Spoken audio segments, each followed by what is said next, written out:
Hi, I'm Don from DonDronesOn.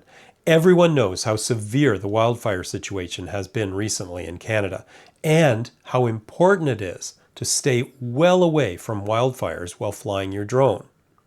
Well, now the Drone Pilot Canada app can help you to be aware of wildfire locations to avoid.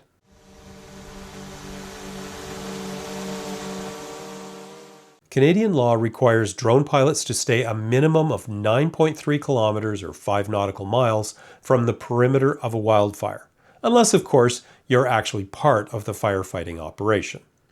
And yes, that does include sub 250-gram drones. They have to stay away as well. Fines can be as high as $25,000 for violating these no-fly zones, because drone sightings can ground water bombers, putting lives and property at risk. Active fires are tracked by the Canadian Interagency Forest Fire Centre.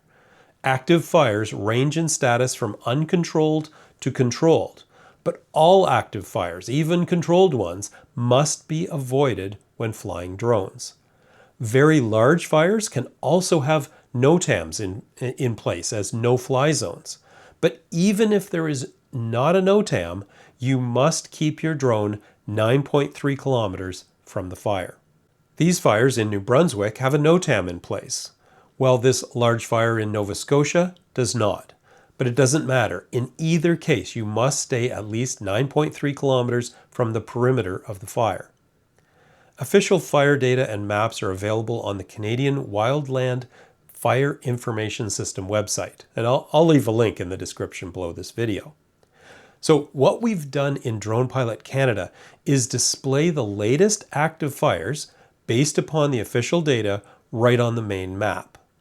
At the moment, there are about 800 active fires across Canada, ranging in size from, well, frankly, tiny ones to thousands of square kilometers. We show all of them. If you tap near one of the fire symbols, we show you the reported size of the fire in square kilometers and the distance and direction to the fire from where you tapped.